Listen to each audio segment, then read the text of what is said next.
Il est 8 h du matin, 36 000 étudiants sont sur le chemin des cours. Et dans la foule, 2 Françaises. Ah ben on peut tourner à gauche maintenant. Ah bon? Ouais, c'est un raccourci. Ok. Elles ne sont là que depuis 3 mois, mais Marine et Sophie ont appris à déjouer les pièges de la circulation sur le campus. Tous les matins, il y a énormément de vélos. Et ce carrefour, en fait, il y a toujours des embouteillages. Bouchons de vélo, accident de vélo. Tous les jours. Sophie et Marine, 21 ans toutes les deux, sont lilloises.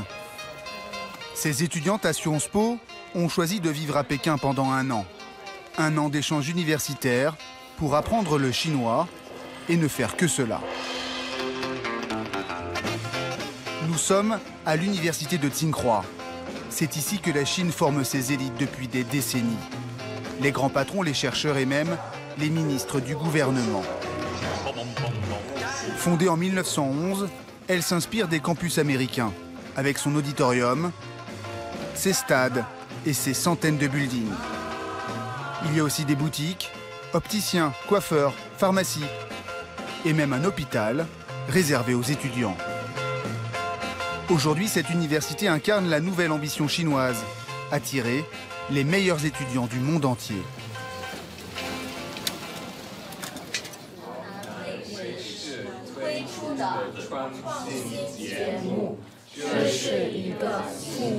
Dans cette classe, que des étrangers, des Allemands, des Australiens, des Japonais, des Coréens. Marine a commencé à apprendre le mandarin en France il y a 6 ans. Elle mesure le chemin qui reste à parcourir. C'est vrai qu'on a l'impression d'être en CP. Mais bon, quand on apprend le chinois, c'est comme si on était en CP. Pour tous ces étudiants, maîtriser la langue chinoise, c'est un passeport pour faire du business en Chine. Le pays de toutes les promesses aujourd'hui. C'est le jackpot dans quelques années pour tout le monde. Tout le monde a des projets plus ou moins différents. Il y en a qui sont par exemple dans l'environnement, d'autres dans l'art. Mais on veut tous travailler avec la Chine plus tard, donc c'est pour ça qu'on est là. Marine voudrait s'installer en Chine dès la fin de ses études pour travailler dans la communication. Sophie, elle, s'imagine dans le management culturel. Les 2 Lilloises n'ont que 2 ou 3 heures de cours par jour. Le reste du temps, elles doivent travailler par elles-mêmes. À Tsinghua, il y a 5 bibliothèques high-tech avec écran de réservation tactile. 0, 0, 0, 0, 0, tous les niveaux. Ici, les places libres sont rares. C'est libre. Mais là, on voit en fait qu'il y a des gens sur chaque place. Donc on peut pas réserver. À chaque fois. Comme ça. Pourquoi ?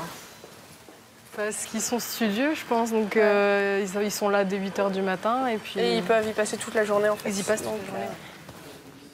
Sur 4 étages, 300 places toutes occupées par des étudiants chinois. Ils sont vissés à leur chaise jusqu'à la fermeture, à 22 h 30, dans un silence religieux. Il y a beaucoup de gens qui dorment en fait aussi sur les tables, souvent. C'est pour ça qu'ils ne quittent jamais. Non, ils peuvent bosser énormément. Ils peuvent bosser, je sais pas, 10-15 heures par jour, tous les jours, non-stop. De 8 h à 23 h, non-stop. Nous, les étudiants français, on fait ça quand c'est la période des examens. Eux, ils font ça tout le temps. Pour les 2 Lilloises, le choc culturel est rude. Il l'est d'autant plus pour Sophie, qui ne parlait pas un mot de chinois en arrivant il y a 3 mois. Pour elle, tout était compliqué, même pour aller faire ses courses au supermarché du campus.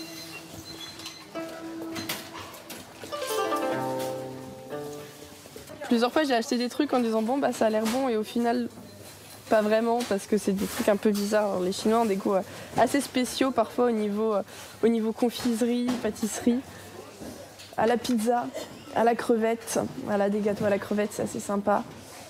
Aux algues. Sophie doit acheter de l'eau minérale presque tous les jours, car l'eau du robinet n'est pas potable en Chine.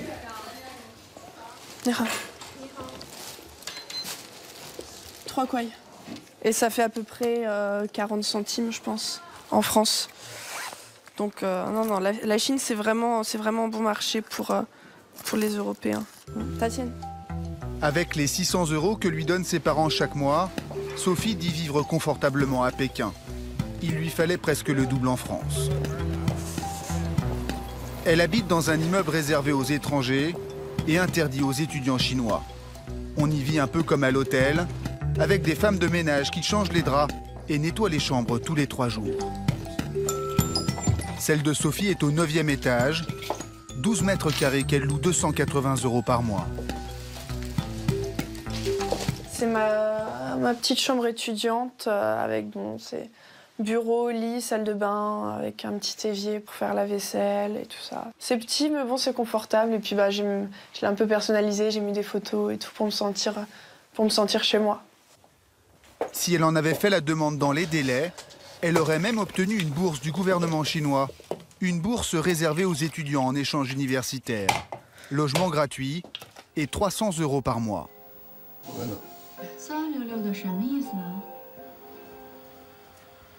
Sophie passe 2 à 3 heures par jour dans cette chambre, à apprendre le chinois par tous les moyens. Alors en fait, je colle des post-it un peu partout dans ma chambre pour me rappeler des caractères et de la signification. Comme ça, en fait, par exemple, je viens de marquer se lever à côté de mon lit. Là, sur la porte de la salle de bain, j'ai marqué Xi Zhao Jian, salle de bain. Voilà, vu que je suis souvent en retard le matin, j'ai marqué se presser en chinois, entrer sur la porte. Même dans ce cadre d'études confortable, Sophie a dû s'accrocher. Quand on se retrouve avec des textes où on ne connaît pas un seul caractère, on ne peut rien lire, on ne peut rien comprendre, voilà, même quand on parle, on ne comprend rien. C'est très déstabilisant. Et donc ouais, c'est vrai qu'au début, j'ai eu des moments de doute et de me dire que ouais, j'allais laisser tomber le chinois. Et je ne regrette pas d'avoir continué parce que ça vaut vraiment le coup. Des étudiants français comme Sophie, il y en a 200 à Singrois aujourd'hui. Mais il y a 5 ans, il n'était qu'une poignée. Alexandre, 28 ans, est l'un de ces pionniers. À l'inverse de ses compatriotes, il n'est pas là dans le cadre d'un échange universitaire. Depuis 7 ans, il passe tous ses diplômes comme s'il était un étudiant chinois comme les autres. Et lui ne fréquente que des Chinois. C'est le cours sur l'acquisition des entreprises.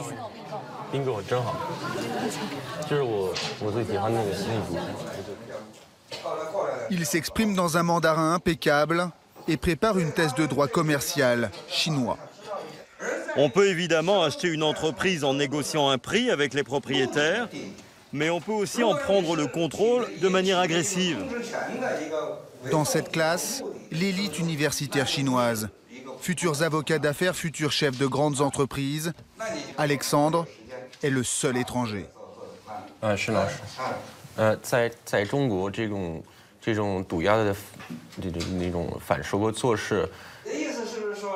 Avant de venir à Pékin, Alexandre étudiait dans les meilleures universités américaines. Harvard d'abord, puis la célèbre fac de sciences du MIT à Boston. En 2006, il abandonne sa scolarité aux États-Unis pour tout recommencer ici, avec une certitude. Demain, la Chine sera partout. Si vous voulez comprendre un business de demain, vous devez comprendre la Chine. Si demain, vous voulez faire un business en Europe, il y aura toujours la présence chinoise. Quand il est arrivé il y a 7 ans, Alexandre n'a pas voulu habiter dans les confortables buildings réservés aux étrangers. Il voulait vivre comme les Chinois, parmi les Chinois. Vous remarquez que les portes, en général, sont ouvertes. Il n'y a pas de cadenas, personne ne ferme la porte. Parce que c'est tellement pauvre qu'ils n'ont pas grand-chose à perdre ici. 300 personnes s'entassent dans ce lotissement, au sud du campus. La chambre typique. Une vie monastique. C'est vraiment très simple. J'avais mis des étagères, etc. pour mettre mes livres. Alexandre a vécu 12 mois dans cette pièce de 4 mètres carrés. C'est mon chauffage, ça. Ouais, je pense que ça se trouve, c'est à moi, ça. Il payait 35 € par mois au propriétaire du lotissement. Tout casse ici. Et dormait sur ce lit sans matelas. les étudiants les plus intelligents étaient les plus pauvres. Et je pense que, bon, maintenant ça s'arrange, mais dans le temps c'était vraiment comme ça. Ceux qui étaient vraiment pauvres, ils en voulaient vraiment. Et c'était avec des gens comme ça que moi je devais aller étudier.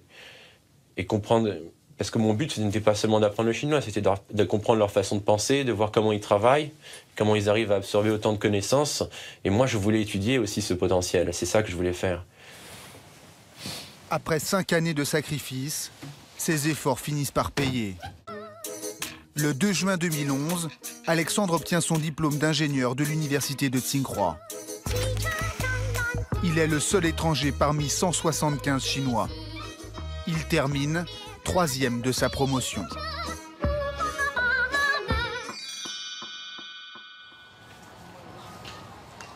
Aujourd'hui, il habite à 2 pas du campus et passe toujours ses nuits devant ses cours.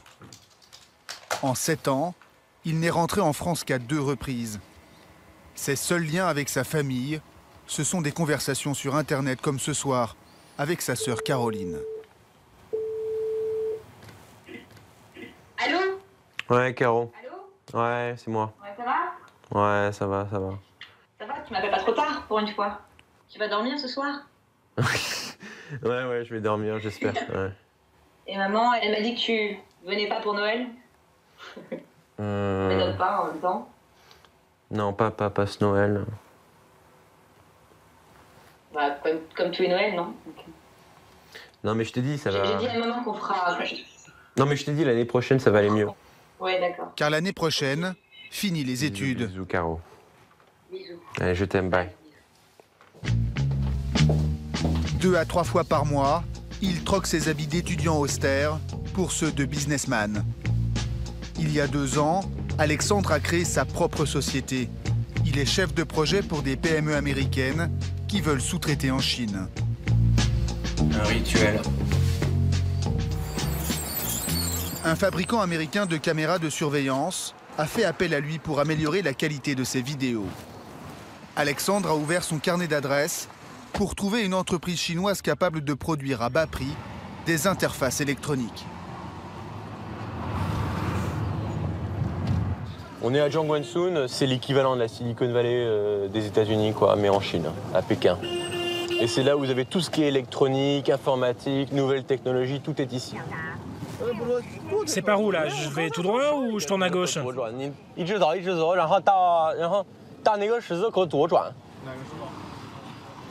Dans cet immeuble, Alexandre retrouve d'abord un camarade de promo qui travaille pour lui.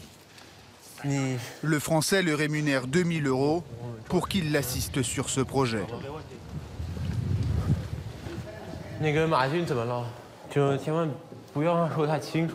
Ils ont tous les deux rendez-vous avec cet homme, le patron d'un bureau d'études pékinois. Comment ça va, Alexandre? Une tape sur l'épaule, un compliment pour l'assistante. Tous sont d'anciens élèves de Tsinghua.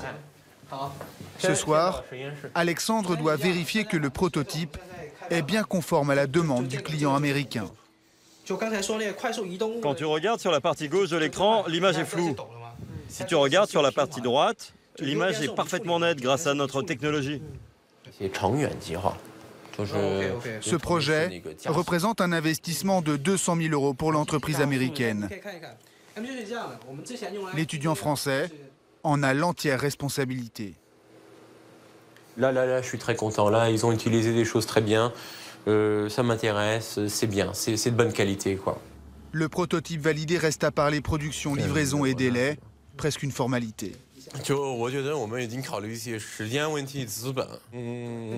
Tout sera prêt comme prévu en avril.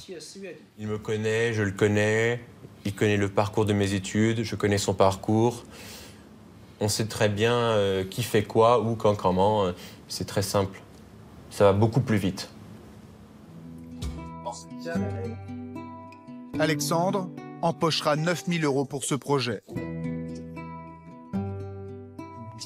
Aujourd'hui, près de 7 000 Français étudient en Chine. Ils devraient être 2 fois plus nombreux d'ici 2020.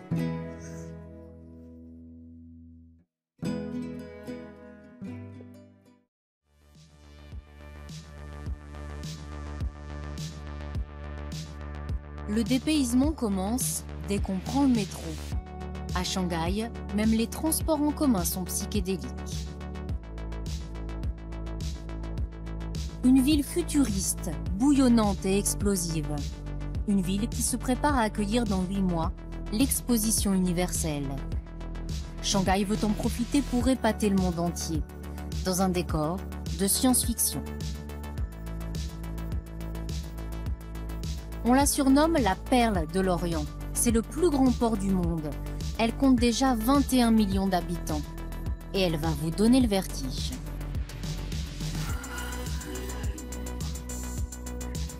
Vous savez, ici dans cette partie de Shanghai, en 41, le jour de l'attaque de Pearl Harbor, les Japonais ont envahi tout le quartier. Thomas Chabrière est français. Il a quitté Aix-en-Provence pour faire sa vie ici et troquer son ordinateur de commercial contre cette moto antique. Son pari, profiter de l'Expo universelle pour lancer des visites touristiques en sidecar des années 30. C'est un gros symbole de l'armée chinoise, ce sidecar. Donc voir un blanc sur un sidecar comme ça, c'est comme si on voyait un Chinois déguisé en cow-boy au Texas. Chaque mois, 100 nouveaux Français comme Thomas arrivent à Shanghai pour y lancer un business. 175 € la balade en moto d'une demi-journée, c'est cher. Mais Shanghai est la ville où on trouve le plus de Chinois très aisés. Shanghai est à la Chine ce que New York est aux États-Unis. C'est pas vraiment représentatif.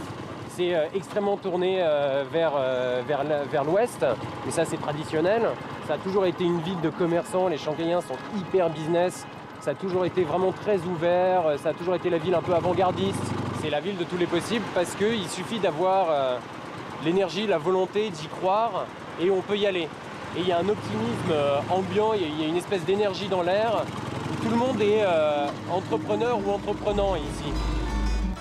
11% de croissance malgré la crise, Shanghai, nouvel Eldorado. Dans cette tour de verre, le musée de l'Expo universelle. Pour la Chine, l'événement est aussi important que les Jeux Olympiques de Pékin. Pour les autres pays, c'est une occasion en or de conquérir des marchés économiques. Une sorte de grande kermesse où chaque nation présente ses atouts culturels et technologiques. Regardez sur cette maquette, voici tous les pays qui seront représentés. Et l'Expo de 2010 va ressembler à ça. Le pavillon australien, censé rappeler le rocher aborigène d'Uluru, le pavillon allemand revêtu d'une membrane argentée, le pavillon des Émirats arabes unis, ou encore le pavillon France, entouré d'une résille de béton et de jardins verticaux sur un miroir d'eau. Quant au pavillon chinois, ce sera cette gigantesque pagode d'un rouge conquérant. 200 pays présents, 100 millions de visiteurs attendus de toutes nationalités pendant 6 mois. C'est plus que la population de la France entière.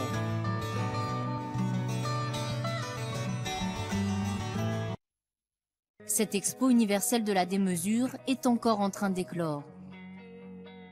Franck Serrano est le responsable du pavillon France. Il nous guide dans les méandres du site en travaux. C'est aujourd'hui le plus grand chantier du monde, devant Dubaï, vaste comme 2 fois la principauté de Monaco.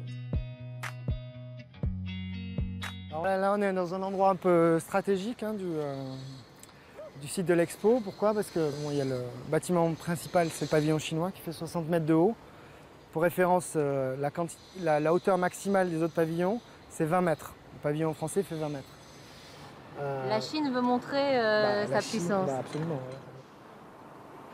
Un grand rassemblement populaire dans un pays autoritaire où les mouvements de foule comme les concerts étaient encore interdits il y a quelques années. Franck rend visite à Aurélien, l'architecte du pavillon France. Salut Aurélien, ça va? Et toi?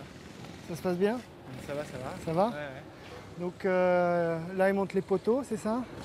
Ouais, voilà, ils continuent. Dans le plus grand chantier du monde, la France a un petit bout de terrain. Chaque pays se dépêche de construire sa maison. Tout doit être prêt en novembre. D'accord. Coût du pavillon France, 50 millions d'euros, payé essentiellement par l'État français. Le parrain de ce pavillon, ce sera Alain Delon, l'un des rares Français connus en Asie. Vous le connaissez, vous, Alain Delon? Ouais, je le connais. C'est le patron du chantier. C'est le patron. Qui ça? Mais je crois qu'il n'est pas là aujourd'hui. Bon, pour Alain Delon, ça n'est pas encore gagné. Pas facile non plus de se faire comprendre des ouvriers chinois, même lorsqu'on parle mandarin. Oh là là, ça va pas, je veux pas de ça moi, ça va pas. Qu'est-ce qui ne va pas, le béton ou l'acier? Mais y a rien qui va. Il doit baisser les armatures. Bien sûr, c'est ça. C'est ça. Mais sur ton dessin, c'était comme ça. C'est pas facile. Résultat, il faut tout démonter. Notre façon d'aborder les choses n'est pas la même. Vous, les Français, vous allez faire attention à ce que le résultat soit beau. Et nous, on veut surtout que ça aille vite. Du moment qu'on respecte les normes techniques, c'est bon. Ici, les milliers d'ouvriers travaillent jour et nuit. Ils dorment même sur place, dans ces préfabriqués. Comme pour le chantier des Jeux Olympiques de Pékin, ce sont des Minggong, des migrants qui viennent des campagnes de tout le pays et qui ont laissé femmes et enfants au village avec les grands-parents. Moi, ça fait 1 mois environ que je travaille ici. Mais ça vous plaît ce boulot? Ouais, c'est bien. Et votre salaire, c'est combien? Bah, le salaire, ça va. C'est combien? C'est 200 € par mois. Les migrants, c'est l'armée de misère de la croissance shanghaïenne. Des citoyens de seconde zone qui gagnent en un mois ce que d'autres ici dépensent en une journée. Mais l'explosion de la mégalopole laisse d'autres gens sur le bord de la route. À quelques centaines de mètres du chantier de l'Expo universelle, la vieille ville chinoise, celle de Tintin et le Lotus bleu. On appelle ça des Lilong, des ruelles nostalgiques où tous les voisins se connaissent. Aux yeux d'un occidental, c'est pittoresque. Mais les autorités préfèrent désormais le béton conquérant. Avant le début de l'Expo universelle, la vieille ville chinoise doit donc être rasée. Allez-vous-en. On a peur de parler de ça, nous. Je peux pas vous parler devant la caméra. On n'a pas le droit. Ne nous filmez pas, on a peur des ennuis. Critiquer les choix de la dictature communiste, c'est risqué. Mais partout, on croise de vieux Shanghaïens obligés de déménager. Expropriés, ils doivent partir loin en périphérie, à plus de 30 km du centre-ville. Certains tentent de résister jusqu'au bout.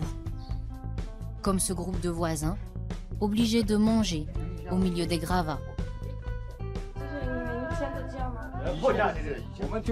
Ils nous expulsent alors que nous, on demande juste à vivre normalement ici.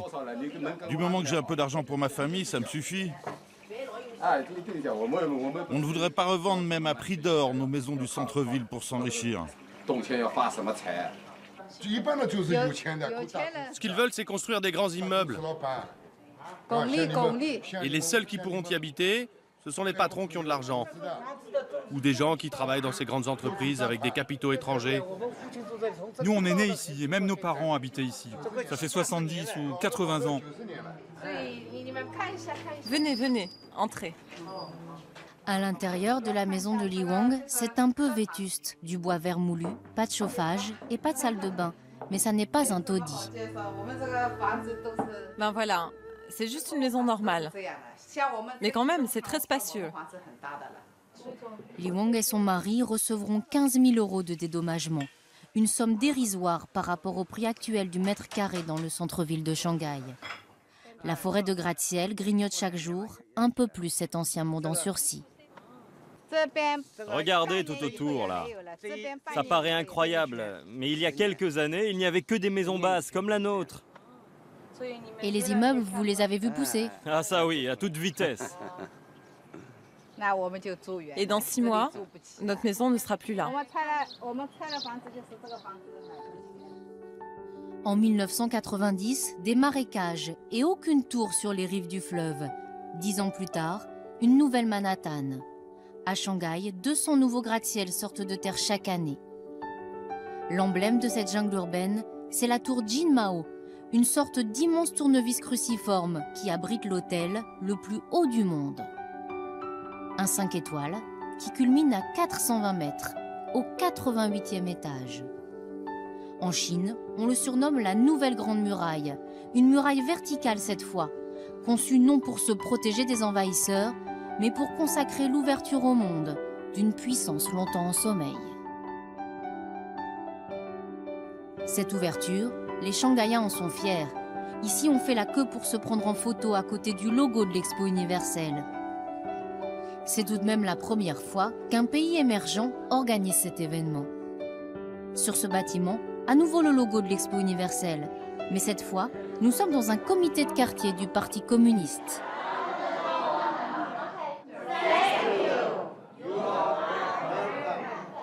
Le pouvoir veut que pour l'expo, tout le monde sache parler anglais. Une révolution.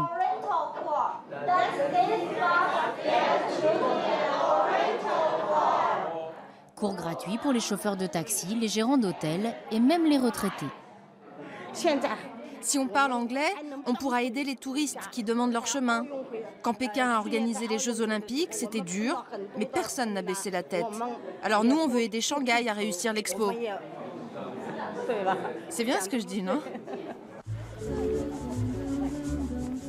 Certains auront même un rôle plus direct et plus important à jouer.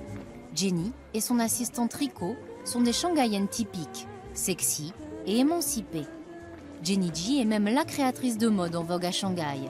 C'est elle qui va dessiner les costumes de la cérémonie d'ouverture de l'Expo universelle. Et elle y travaille déjà. Ce que j'aime faire, c'est le mélange d'éléments chinois traditionnels, comme ces broderies, avec des coupes plus contemporaines. Un style fusion à l'image de cette ville cosmopolite. La Chine, ça n'est plus uniquement les grosses usines de textiles bon marché. À Shanghai, le Made in China s'affiche fièrement. Vous savez, dans les années 20 jusqu'aux années 30, Shanghai était une capitale internationale de la mode. Les gens venaient du monde entier pour y faire la fête et y faire des affaires. Et ça, c'est en train de revivre. À l'image de Paris et de Milan, Shanghai a même désormais sa Fashion Week, sa semaine de défilés prêt-à-porter et haute couture. Mais l'Expo universelle va mettre en vedette des personnages encore plus inattendus que Jenny.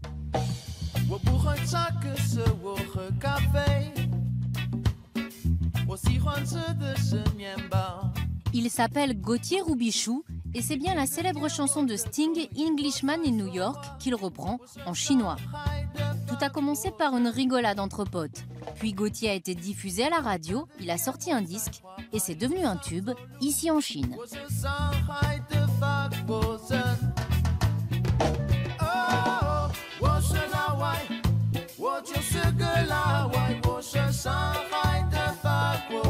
En France, Gauthier avait fait la Star Academy. Les amoureux qui se bécotent sur les bancs publics, Mais il n'avait pas réussi à percer. On tient une petite gueule bien sympathique. Café musique, où ça? Il travaillait comme poissonnier et laveur de carreaux à Perpignan. Shanghai lui a ouvert des horizons inespérés. Il y a cette électricité, il y a cette fibre en fait, artistique qui est là, qui est dans l'air, puis tous les investisseurs du monde entier qui sont là. Donc ouais, pour un artiste, autant que pour un businessman, c'est le lieu où venir, à mon avis, de nos jours. Chaque soir, Gauthier joue dans des salles de concert avec son groupe, les Lions de Pouchy. On lui a proposé de présenter une émission de télé. Il vient même d'être choisi par le consul de France à Shanghai pour s'occuper de toute la programmation musicale du pavillon France pendant l'Expo universelle. Et ce n'est pas tout. On s'est fait contacter par une chaîne de télé qui nous a dit « Est-ce que vous voudriez chanter l'hymne de l'Expo universelle ?» Donc on s'est retrouvés sur scène tous les deux à chanter un hymne en chinois en fait, avec une superstar chinoise. Voilà, pour annoncer l'expo l'an prochain.